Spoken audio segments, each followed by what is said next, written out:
തമിഴിലെ ഏറ്റവും മികച്ച സംഗീത സംവിധായകനാണ് ഇളയരാജ.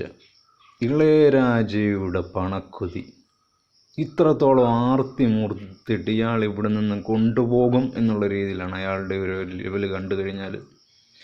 വർഷങ്ങളായിട്ട് ഇളയരാജ അടക്കി ഭരിച്ചിരുന്ന തമിഴ് സിനിമാ ഗാനം അദ്ദേഹത്തെ കവിഞ്ഞിട്ട് വേറൊരാളുമില്ല എന്നുള്ള അഹങ്കാരത്തിൻ്റെ അങ്ങേയറ്റം.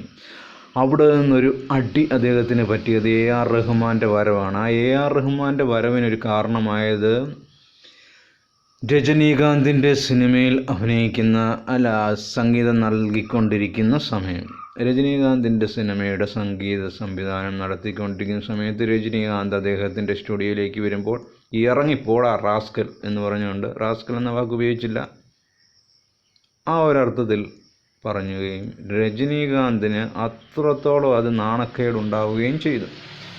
അതിനുശേഷം ആ സിനിമയുടെ സംവിധായകനെ അടക്കം ഇദ്ദേഹം ആക്ഷേപിക്കുന്ന ഘടകത്തിൽ, നിനക്കൊക്കെ സംഗീതം നൽകുവാനായിട്ട് എന്നെ കിട്ടുകയില്ല, ഞാൻ ആരാണെന്നറിയുമോ, ഞാൻ സംഗീതത്തിൻ്റെ അങ്ങേയറ്റം ആണ് എന്നുള്ള രീതിയിലുള്ള സംസാരത്തിലൂടെ നാണം കെടുത്തുകയും ചെയ്ത സമയത്താണ് പുതിയൊരു സംഗീത സംവിധായകനെ കണ്ടെത്താം എന്നുള്ള ലെവലിലേക്ക് വരികയും അതിൽ റഹ്മാനിലേക്ക് വന്നതും. പിന്നീട് റഹ്മാൻ്റെ ചരിത്രം നമ്മൾ കണ്ടതാണ്. ബോംബെ തൊട്ടിങ്ങോട്ട് നമ്മൾ കണ്ട സിനിമ അദ്ദേഹത്തിൻ്റെ, അതായത് ദളപതിക്ക് മുമ്പാണ് നടന്ന സംഭവം എന്ന് ഓർക്കുന്നത്. അതിനുശേഷം ബോംബെ തൊട്ടിങ്ങോട്ട് പിന്നെ ഇളയരാജയുടെ ലെവലിലേക്ക് വന്നതായിട്ട് കാണാം. ഇപ്പോൾ അത് AR റഹ്മാനിലേക്ക് വന്നതും.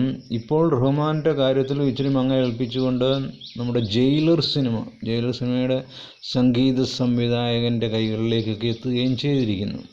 അപ്പോൾ അതിൻ്റെ കാരണം എന്ന് പറഞ്ഞാൽ ആ രജനീകാന്തിനുമായിട്ടും ആ സംവിധാനമായിട്ടൊക്കെ ഉണ്ടാക്കിയിരിക്കുന്ന ഒരു ലെവലാണ്. അതുപോലെ തന്നെയാണ് നമ്മുടെ ഈ യേശുദാസിന് സംഭവിച്ചു. യേശുദാസ് സംഗീതത്തിൻ്റെ അങ്ങേയറ്റം, അതിനുവേണ്ടി അദ്ദേഹം ജീവിച്ച് അതിനുവേണ്ടി ഓരോ പ്രേക്ഷകരെയും നിരാശപ്പെടുത്തരുതെന്നുള്ള ആവശ്യത്തോടെ അത് ഏതൊക്കെ സംഗീതത്തിൻ്റെ മേഖലയിലേക്ക് പോകും, ഏതൊക്കെ പഠിക്കുക, അതേ ശാരീരികമായിട്ട് തന്നെ വളരെയധികം അതിനുവേണ്ടി അധ്വാനം കൊടുക്കുക എന്നുള്ളത് മാത്രമല്ല, ശബ്ദം കിട്ടുവാൻ വേണ്ടി അതിന് ഇഷ്ടപ്പെട്ട ഭക്ഷണ സാധനങ്ങൾ പോലും ഉപേക്ഷിക്കുകയും വളരെയധികം കഠിനാധ്വാനം ചെയ്ത് എല്ലാ രീതിയിലും ആ രീതിയിൽ ഏറ്റവും മികച്ച ഒരു ലെവൽ തന്നെയാണ് നമുക്ക് യേശുദാസിനെ കുറിച്ച് പറയാനായിട്ട് കഴിയുന്നത്. എത്രത്തോളം വർഷം അദ്ദേഹം അത് നിലനിർത്തി പോരുക എന്ന് പറയുമ്പോൾ അദ്ദേഹത്തിൻ്റെ പ്രേക്ഷകരെ എപ്പോഴും ആവേശഭരിതരാക്കി നിർത്തുക എന്തൊക്കെയാണ് അദ്ദേഹം കാണിച്ചിരിക്കുന്ന കഠിനാധ്വാനം ഏറ്റവും മികച്ചത് എന്ന് പറയുമ്പോൾ തന്നെ മനുഷ്യൻ എന്ന രീതിയിൽ യേശുദാസ് മോശമാണ് എന്നുള്ള രീതിയിലാണ് അദ്ദേഹത്തിൻ്റെ ജീവിത ലെവലിലൂടെ നമുക്ക് കാണുവാനായിട്ട് സാധിക്കുന്നത്.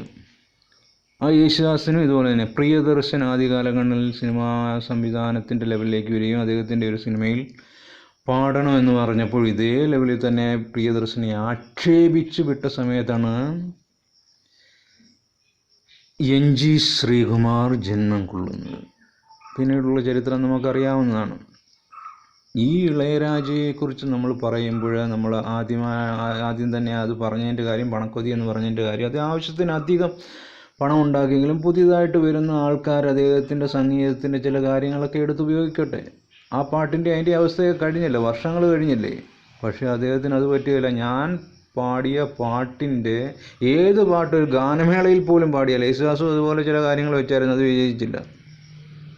അതിന് തനിക്ക് പേയ്മെൻറ്റ് കിട്ടണം. തൻ്റെ സംഗീതം എടുത്തുപയോഗിച്ച് കഴിഞ്ഞാൽ അതിൻ്റേതായിട്ടുള്ള പേയ്മെൻറ്റ് കിട്ടണം എന്നൊക്കെ പറയുന്നതൊക്കെ ഓക്കെ. ഗാനമേളയിലൊക്കെ പാടിക്കഴിഞ്ഞാൽ ഇതിനെയൊക്കെ പറയുന്നത് എന്താണ് പറയുന്നത്? ഇളയരാജയുടെ സംഗീതം ഏതെടുത്ത് ഉപയോഗിച്ച് കഴിഞ്ഞാലും അതിന് തനിക്ക് ക്യാഷ് കിട്ടണം. എന്താണ് പറയുന്നത്? തൻ്റെ അനുവാദമില്ലാതെ മഞ്ഞുമൽ ബോയ്സ്, അതാണ് ഈ വിഷയം വരുവാനായിട്ടുള്ള കാര്യം. മഞ്ഞുമൽ ബോയ്സ് എന്ന് പറയുന്ന സിനിമയിൽ തൻ്റെ അനുവാദമില്ലാതെ ഉപയോഗിച്ചെന്ന് ഉടനെ മഞ്ഞുമൽ ബോയ്സ് കോടതിയെ സമീപിച്ചു. കോടതി മുഖേന വന്നപ്പോൾ അവർ പറയുന്നത്, മഞ്ഞുമൽ ബോയ്സിൻ്റെ ഗാനം ഇളയരാജ എന്ന സംഗീത സംവിധായകൻ അദ്ദേഹത്തിൻ്റെ ഭാര്യ ഉൾപ്പെടെ ആ സംഗീതത്തിൻ്റെ ലെവൽ മുഴുവൻ പാരാമൗണ്ട് എന്ന് പറയുന്ന മ്യൂസിക്കിന് വേണ്ടി കൊടുക്കുകയും പിന്നെ മഹാലക്ഷ്മി എന്ന് പറയുന്നവർക്ക് വേണ്ടി അവർ വിൽക്കുകയും ചെയ്തു എന്നാണ് പറയുന്നത്. അവരിൽ നിന്ന് അതിൻ്റെ മുഴുവനും മറ്റു ഭാഷകളിലേക്ക് ഉൾപ്പെടെയുള്ള എല്ലാം മേടിച്ചിട്ടാണ് തങ്ങൾ ചെയ്തിരിക്കുന്നത്. ശരിയാണ്, അങ്ങനല്ലാതെ ഒരു ആ സിനിമയിൽ ഉടനീളം കാണിക്കുന്നതാണ് വെറും വിഡ്ഢികളാണ് അവർ. പക്ഷേ ഇതിൻ്റെ അകത്ത് ഈ ഇളയരാജ കൈകടത്തേണ്ടതിൻ്റെ കാര്യം എന്താണ്? ഇളയരാജയുടെ നിന്ന് പോയി, അല്ലെങ്കിൽ ഇളയരാജ അത് വിൽക്കാൻ പാടില്ലായിരുന്നു. ഇളയരാജ വിറ്റാൽ തീർന്നു. ഒരു സംഗീതം അല്ലെങ്കിൽ അതിൻ്റെ ഒരു നിർമ്മാതാവ് അല്ലെങ്കിൽ ഒരു പടത്തിൻ്റെ നിർമ്മാതാവ് ആ സിനിമ വിറ്റ് കഴിഞ്ഞാൽ പിന്നെ ആ നിർമ്മാതാവിന് അവകാശമില്ല, അല്ലെങ്കിൽ ആ നിർമ്മാതാവിൻ്റെ കയ്യിലിരിക്കണം, അത് വിൽക്കാൻ പാടില്ല മറ്റുള്ളവർക്ക് വേണ്ടി. ഇതാണ് ആദ്യമേ പറഞ്ഞത്. ഇളയരാജ ഉറങ്ങുകയായിരുന്നു. ഇളയരാജ ഇത്രത്തോളം വിഡ്ഢിയായിട്ട് എന്തൊക്കെ കാണിക്കുന്നു? അയാളുടെ പേര് കളയുകയല്ലേ ചെയ്യുന്നത്. അയാളൊരു മനുഷ്യൻ എന്ന രീതിയിൽ അയാളുടെ പേര് കളയുകയല്ലേ ചെയ്യുന്നത്. സംഗീത സംവിധായകൻ എന്ന രീതിയിൽ അദ്ദേഹം ഏറ്റവും മികച്ചതെന്ന് ഇപ്പോഴും ആവർത്തിച്ച് പറയുന്നു. ഇത്ര മികച്ച ഗാനങ്ങളാണ് അദ്ദേഹം ഉണ്ടാക്കിയിരിക്കുന്നത്. ഒരു മനുഷ്യൻ എന്ന രീതിയിൽ ഇതുപോലുള്ള വിഡ്ഢിത്തരങ്ങളും ആർത്തിയും കൊണ്ട് നടന്നു കഴിഞ്ഞാൽ എന്താണ് പറയുവാനുള്ളത്?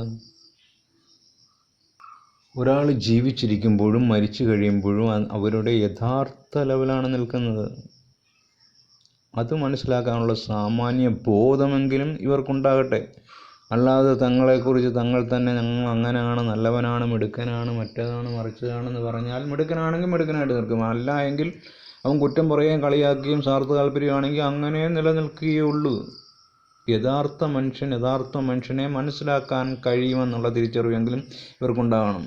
ഇവരുടെ മുമ്പിൽ ആരാധക കഥാപാത്രമായിട്ട് മമ്മൂട്ടിയെ മോഹൻലാലിനെയൊക്കെ ആരാധന മൂത്ത് നടക്കുന്ന ചില വിഡ്ഢികളെ കാണത്തില്ല. എന്ന് പറയുന്ന പോലെ വിഡ്ഢികളായിട്ടുള്ള കുറേ പൊട്ടക്കണ്ടിലെ തവളകളെ അവരെ പറഞ്ഞിട്ട് കാര്യമില്ല. അവരൊക്കെ നശിച്ച് കൊഴിഞ്ഞ ഒരു വിഡ്ഢി സമൂഹങ്ങൾ, അവരെ പറഞ്ഞിട്ടേ കാര്യമില്ല. യഥാർത്ഥ മനുഷ്യനെ തിരിച്ചറിയാൻ കഴിയുമെന്നുള്ളൊരു തിരിച്ചറിവ് ഈ വിഡ്ഢികൾക്കുണ്ടാകട്ടെ എന്ന് പറഞ്ഞുകൊണ്ട് ഈ വീഡിയോ നിർത്തുന്നു.